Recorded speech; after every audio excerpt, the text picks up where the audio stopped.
Hello friends, নিয়ে চলে এসেছি খুব সিম্পল পদ্ধতিতে একটা শুক্তো রান্না। চলো দেখে নেওয়া যাক। প্রথমে কড়াই গরম করে তার মধ্যে দিয়ে দিলাম তেল। এবার তেলটাকে নেবো আবার গরম করে। তো দেখতে পাচ্ছি তেলটা আমার গরম হয়ে গেছে। এবার ফোড়ন হিসাবে দিয়ে দেবো আদা বাটা, সর্ষে, রাঁধুনি আর একটা তেজপাতা। তো আমরা ফোড়ন থেকে ভালো করে একটু ভেজে নিই। চলো, দেখতেই পাচ্ছ আমার ফোড়নটা ভালো করে ভাজা হয়ে গেছে। তো এর মধ্যে দিয়ে দেবো কেটে রাখা পেঁপে আর আলু, আর দিয়ে দিলাম সামান্য পরিমাণে নুন। এবার এটাকে আমরা একটু ভালো করে হালকা হালকা ভাবে একটু ভেজে নিচ্ছি। চলো, তো একটু আমার নাড়িয়ে চাড়িয়ে নিই, একটু ভালো করে হালকা হালকা ভাজা করে ফেলি।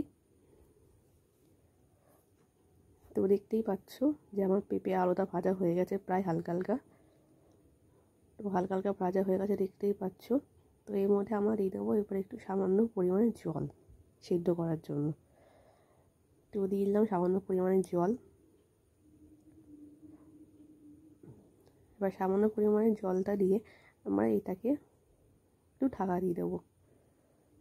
একটু নাড়িয়ে চাড়িয়ে নিচ্ছি। এবার দিয়ে দিলাম ঢাকা। এবার ঢাকনা আমরা খুলে নিই। চলো, তো দেখতেই পাচ্ছ ঘন ঘন হয়ে গেছে পেঁপে শুক্তোটা। এবার এর মধ্যে দিয়ে দেবো আমরা একটু সামান্য পরিমাণে চিনি, আর একটু দিয়ে দিলাম নামানোর আগে সামান্য পরিমাণে ঘি। দেখছি পেঁপে শুক্তো ভালো করে ফুটানো হয়ে গেছে। তো এরকম ঘন ঘন ভারী ভারী হয়ে গেলে এটাকে আমরা পরিবেশন করে দেবো। এবার আমার রান্না কমপ্লিট। কেমন লাগলো তোমাদের সিম্পল পেঁপে শুক্তো আমার জানিও।